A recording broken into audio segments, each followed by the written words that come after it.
A resume isn't the only way to get a job, even though some job hunters are really stuck on it. Career architect Linda Ginac is with us, and she's got some. First of all, we're going to talk about if you are actually if you have resume addiction. Yes. Which you say is on the rise. More common, yeah. Yeah, it's becoming more common. What is happening? They're just so focused on the resume?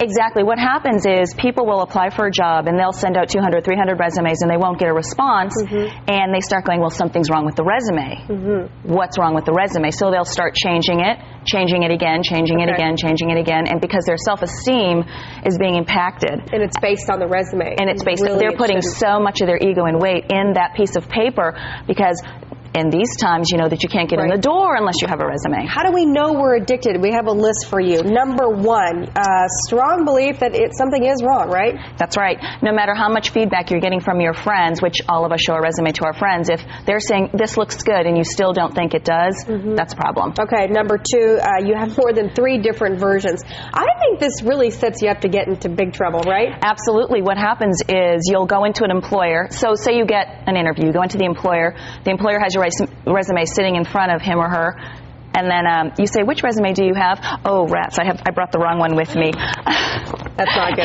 Here's a new copy. And some people have 20 or 30 different resumes. Resume? Well, I'll get somebody who will come in and they'll say, I can't get a job no matter what I've done. There's something wrong with my resume. And I'll say, let me see your resume. Oh, I got to spread them on the table and take a look.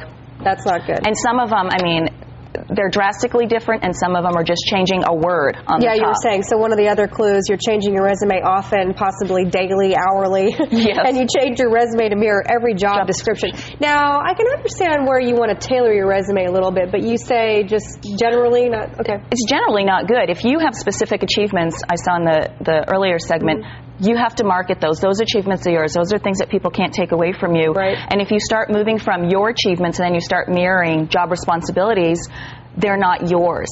So you can't really talk to the achievements in that fashion. So suddenly you go from having a really good resume to having something that's generic and that doesn't really appeal to anybody. Okay, so here's what you need to do to break the cycle. Here's the graphic we have.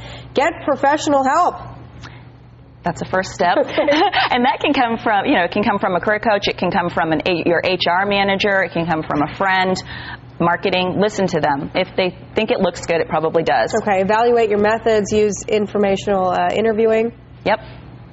Absolutely. Do volunteer work. That's a good way to find opportunities. Okay. Put yourself out there. How many times have we said that? A lot of people put a lot of weight on that piece of paper. They do. And it becomes who they are instead of, focusing on their personality to go out there and build a brand. That resume becomes the end-all be-all. Sure. And you were telling me during the break that really the number one reason why people hire is because of likability. And likability is not on a piece of paper, folks. Okay, so here's another thing. Attend networking or charitable events to get yourself out there. There are a lot of job clubs. Go through your church.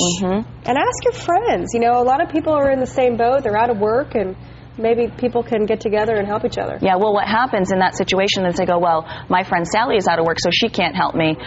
That's false, because Sally might have a different network than you. She might be looking for a different job than you. So I always say share among your common network. Okay. Linda, thanks so much. Some great tips for folks. Still ahead, we're going to check in with Zach and find out about this cool weather we're having. And we've got live music for you on this Monday. The Paul Wesley Band with us.